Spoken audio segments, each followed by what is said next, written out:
ให้มันเดินอย่างนั้นน่ะ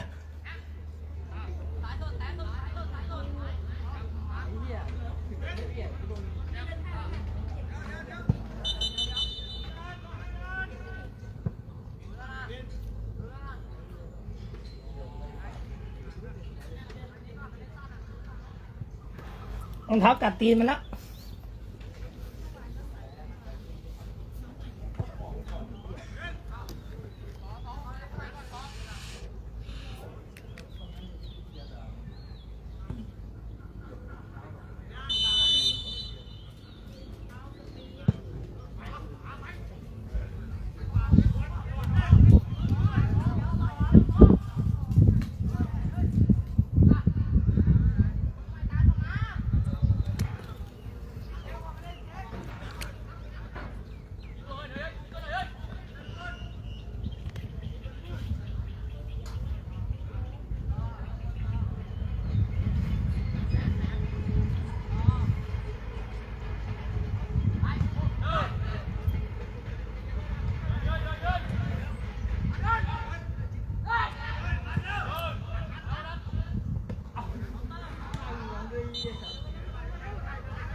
มันปล่อยอะไรกันเมื่อกี้เนี่ย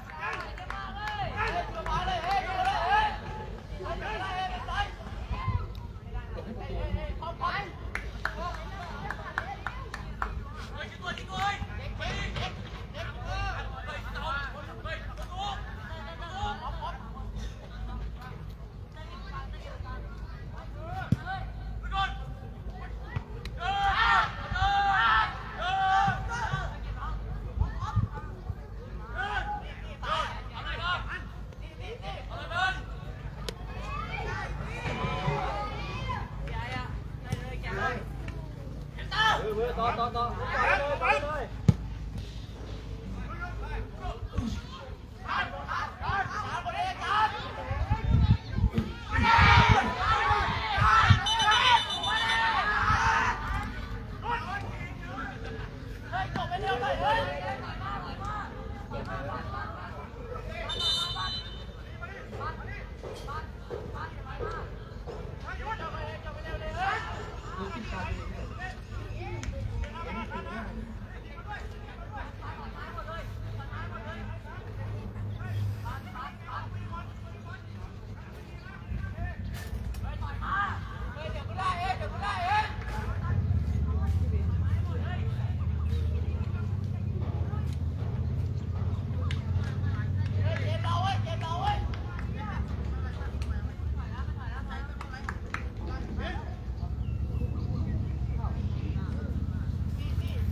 เปมีเนี่ย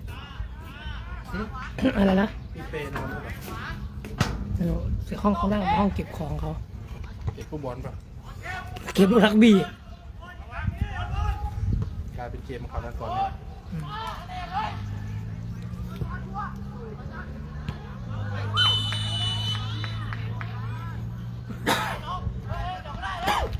น้ำเรากำลังล้วน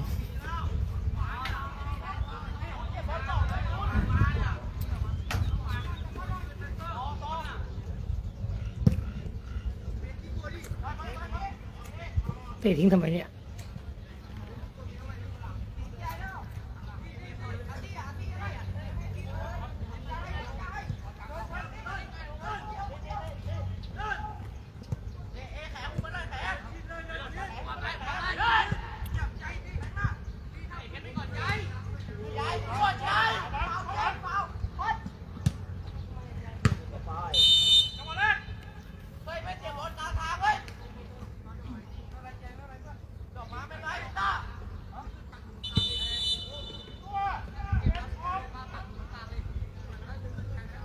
มาแล้วต้องโดนออก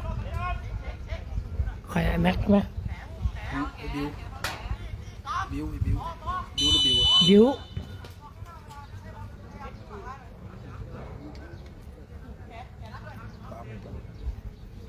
ตามันเพียมันนั่นแหละ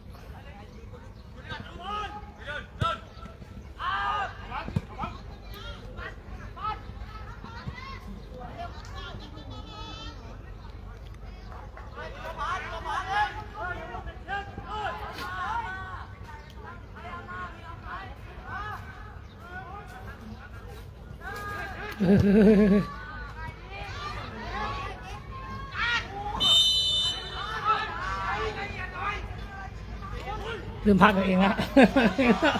มันเขาอยู่3 ตัวที่จ่าย เมื่อกี้แชมป์ยังไม่พร้อมเล่นเลยมันแชมป์ไอ้นัทเมื่อกี้เนี่ย นัดเขาก็อยู่ใกล้ เขายังไม่พร้อมเลยจ่ายให้ซะละ ๆไว้ ไปเลี้ยงขึ้นไปยิงให้พ่อมึงดูดิ ไปไว้คือ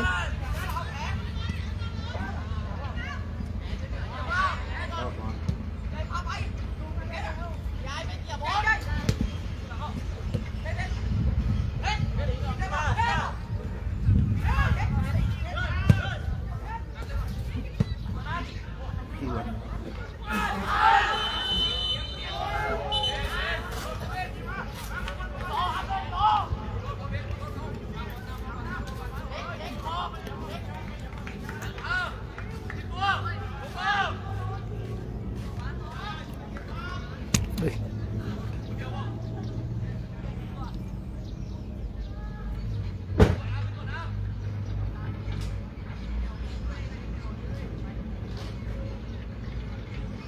ยิงได้เลยนะ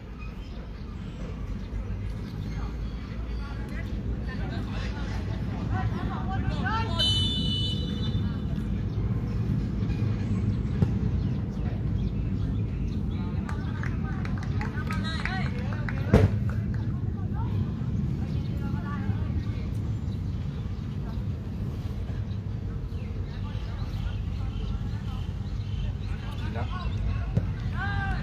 เก็บไปแล้วเห็นไหมถามมันเปิดให้นัดเลยกี่ร้อย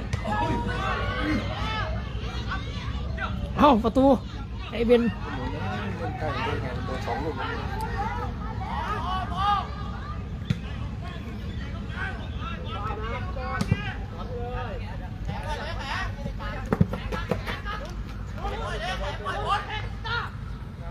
แชมป์บอกให้หนุนขึ้นหน้าหน่อยเล่นหลังไม่ได้หรอกให้เร็ว 3-1ตัวรอดไปอื้อหือเมื่อกี้ถ้าไอ้โอมพร้อมวิ่งอะได้เลยนะ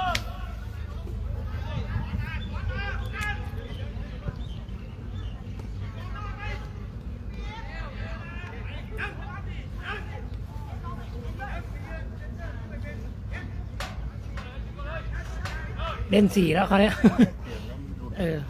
หลุดบ่อยเวลา สลับละจากเมื่อกี้เล่นหลัง3คราวนี้เป็น หลัง3กันจะเฮ็ดมาทันแชมป์ เมื่อกี้มันเป็นวิมแบ็กคราวนี้น่าจะเป็น4-3-3แล้วมั้งกินเราเล่น3เอาไอ้บิว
ข้าวเนี่ยถุงอะไร เข้าเนาะ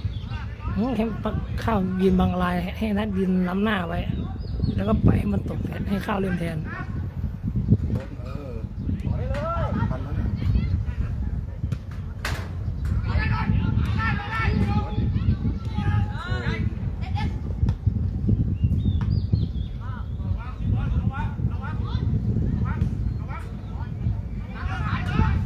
แล้ว ล้ำหน้า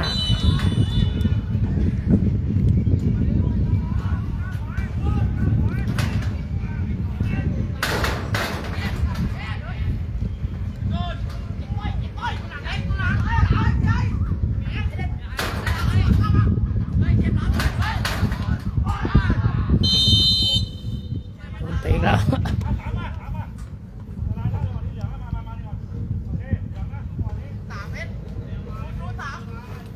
มีสาจะไม่ดูแล้วมานั่งดูเชื่อไหม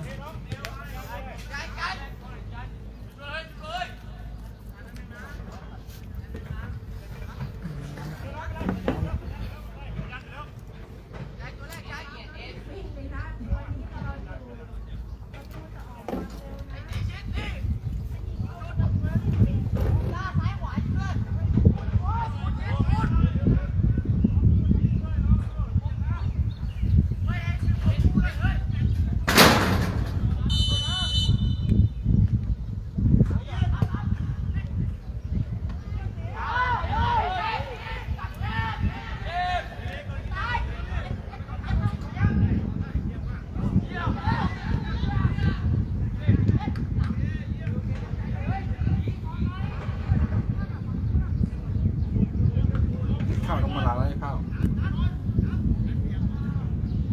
มันก็ต้องลงไปช่วยอันเนี้ย หลุดแล้ว โอ้จานใบเหลืองจังหวะแรกอะโดนดึงอะ ถ้ามันล้มนะล้มได้ป่ะ ไม่ล้มก็ได้มันคือจังหวะดึงอะดึงแล้วปล่อยก็จริงอะ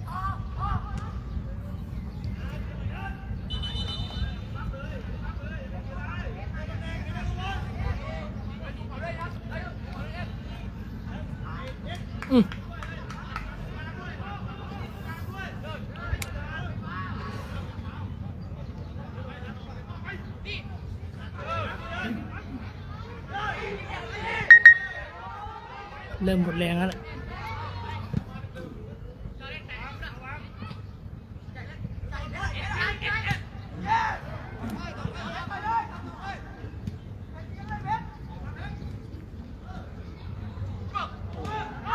โอ้โห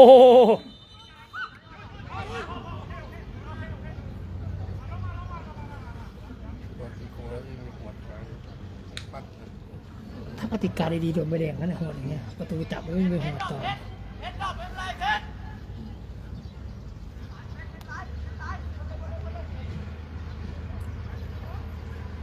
ไก่หนุนนั่งยาวแล้ว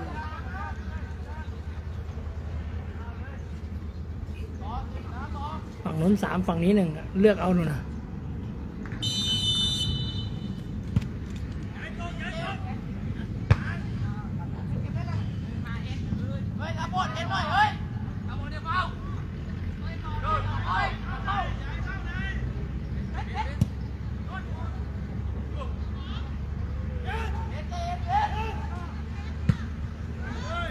ต้องออกบอลอย่างนี้หน่อยวู้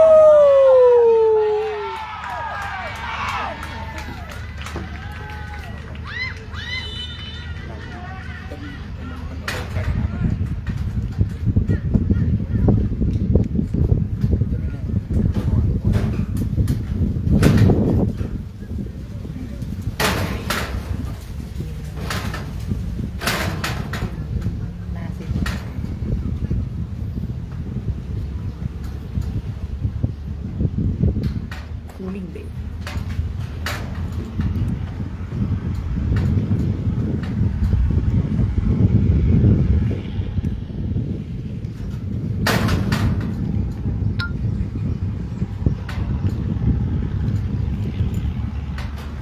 เหยียบ54ลงไป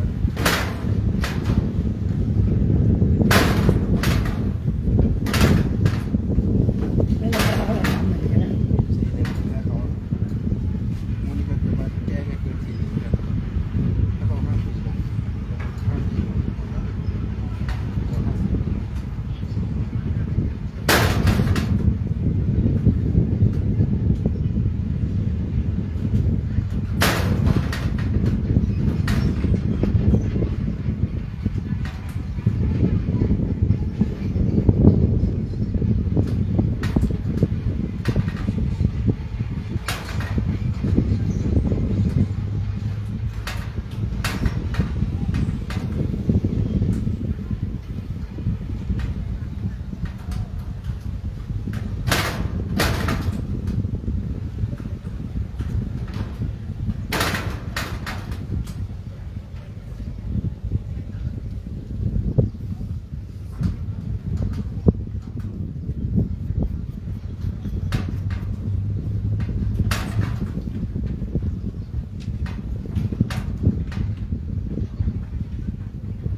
ใครเป็นไรนะ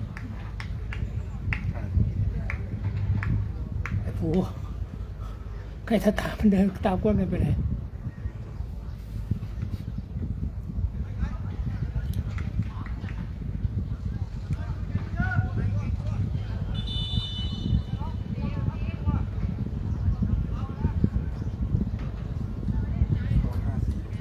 นาทีที่มันคัดมาใช่ไหมที่มันคัดมาเนี่ยเหรอ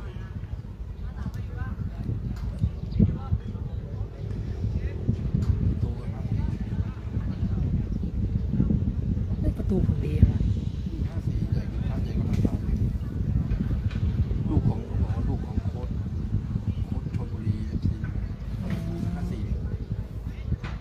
เอาแล้วไอ้ประตูเพื่อนไอ้แชมป์ไปไหนอะ บินนั่งเก็บ เจ็บ ผู้ที่แชมป์2 คนไว้ที่ถูกนัดคนเดียว แต่ว่าพ่อไม่มา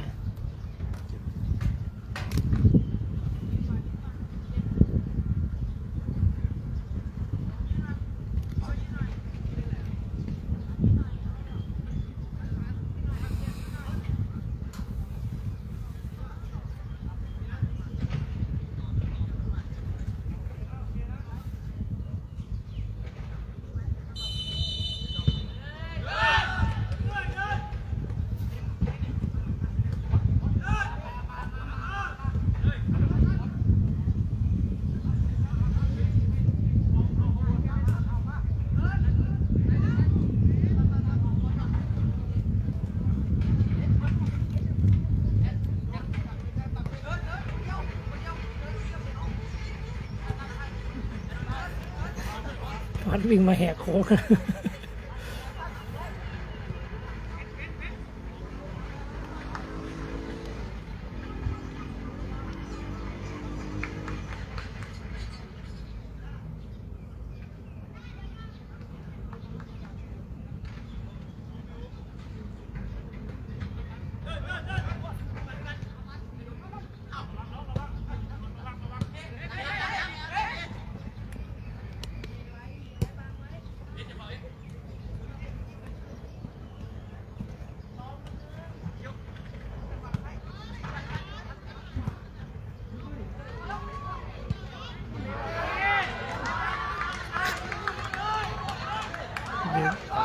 เขาชิงลากมาว่ายืนคาตายหมดเลยว่ะ ไม่เข้าอ่ะยืนขาตายกัน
ลากันไอ้นัทก็เริ่มลาแล้วน่ะ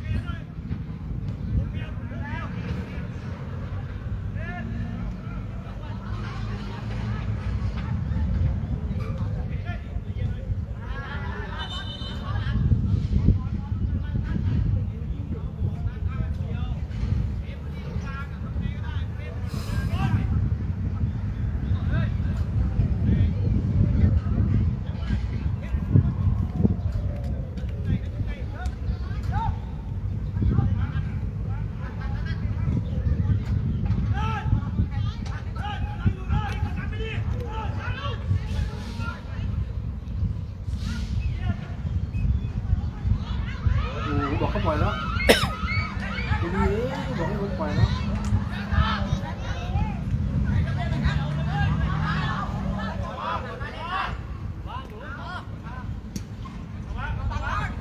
มันเลยบอกเขาปล่อยทำไมวะ แล้วอมใส่แล้วที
หน้า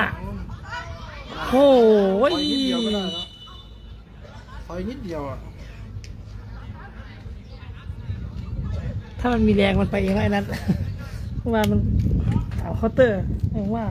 แดดร้อนๆเนี่ย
ปูมาแล้วจังปูแทนกันด้วย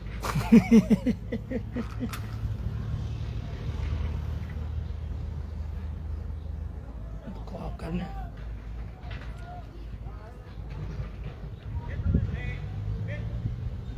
ขาพริกเหรอ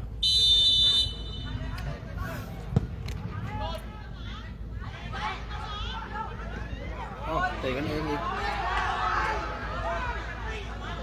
เราหรือเขาติดกันเอง เขาติดกันเองเกี่ยวขากันเองบุกอย่างว่าผมนี่ยังเบอร์อยู่เลยเสียง่ายเลยติดกับเช็ครับหน้าเตะช้าไง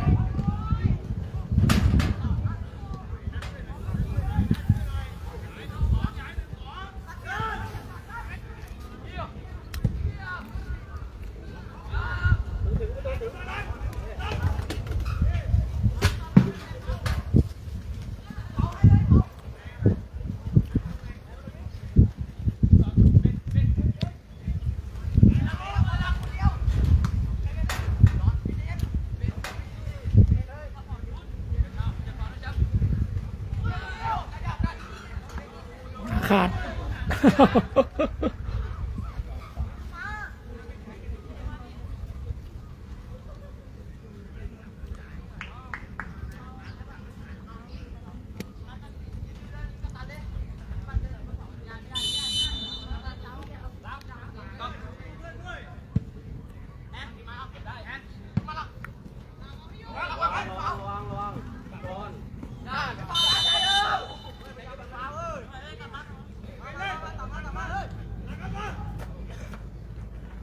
มันขี้เกียจเล่นจริงนะสิงโตเนี่ย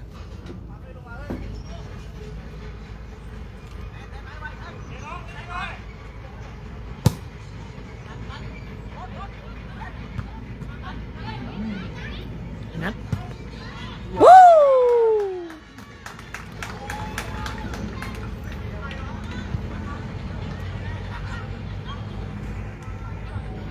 มาอย่างนี้เลยที่ไปคัดมาอย่างนี้แหละไอ้นัท ยิงนี้เหรอ ใช่เองอะนุ่น เรียนอย่างนี้แหละแต่มันใส่แบบ ติดใต้บอลไม่ข้ามคานอย่างไกลเลยนะเฮ้ย อย่างนี้หมดแรงแล้วก็ยิง เออ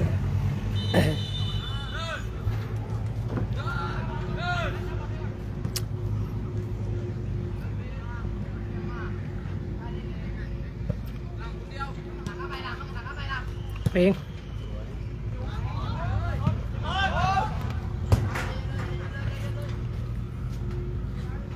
โอ้มถ้ามันเริ่มมีแรงขึ้นมาอีกเนี่ยตัวความหวังเลยนะ มันวิ่งเหมือนกับมันวิ่งเหนื่อยดูดิมันวิ่ง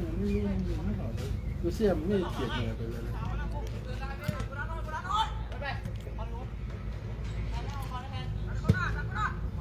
เอาเตะออกไงนะไอ้นัด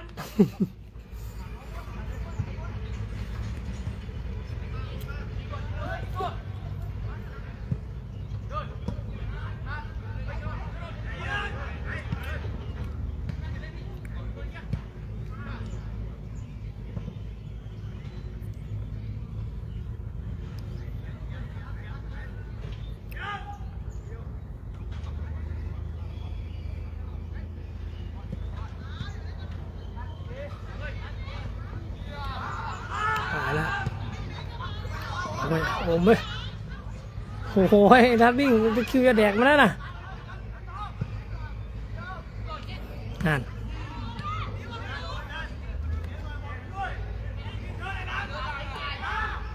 สวยลางดีดิโอ้โหยาวเลย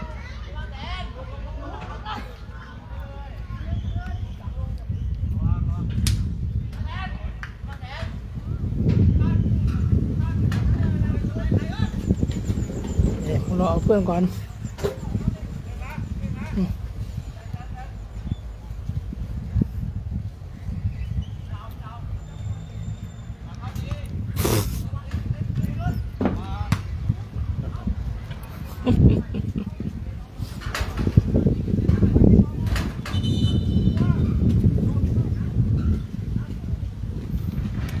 อุ้ย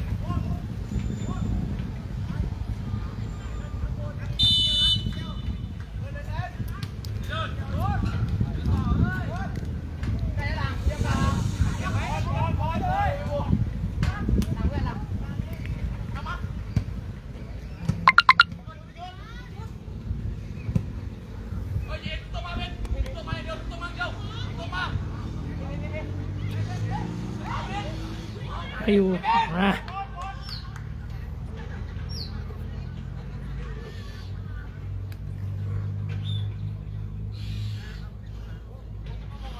อากาศมันร้อนเด็กมันวิ่งกันยังไงวะไม่เหนื่อยวะ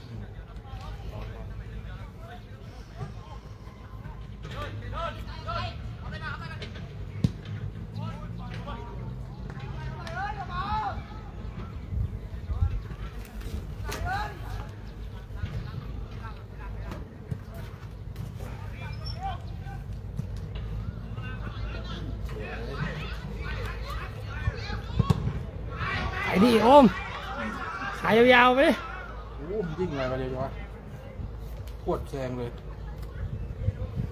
บ้านเพิ่งลงมาใหม่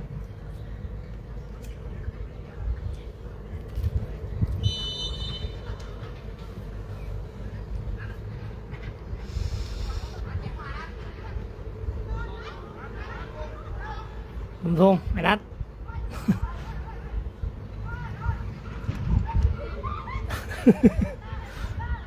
โอ้โห ใครหัวเราะวะนี่พวกสตาร์ เสียงของเราะเสียงเอสจำได้เสียงเนี้ย หัวเราะไอ้นัท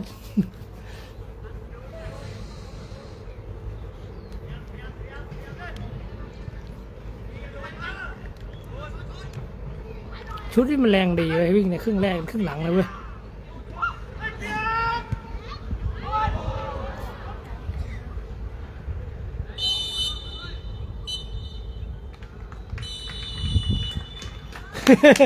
เตะต่อดิไอ้นัทตะคริวแดกแน่เลยหมดเวลา มันนอนเลยตายไอ้เนี่ยไอ้นัทตายไปดูเอาไอ้นัทตะคริวกินยัง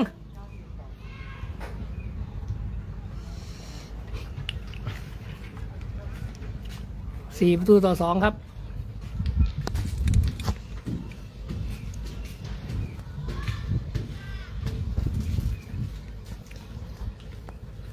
เราพูดถ่ายใช่ปะ แล้วคบกันใหม่โอกาสหน้านะครับ หมดเวลาการท่าเรือชนะอักษรศรีราชา4-2ครับแล้วพบกันใหม่ครับ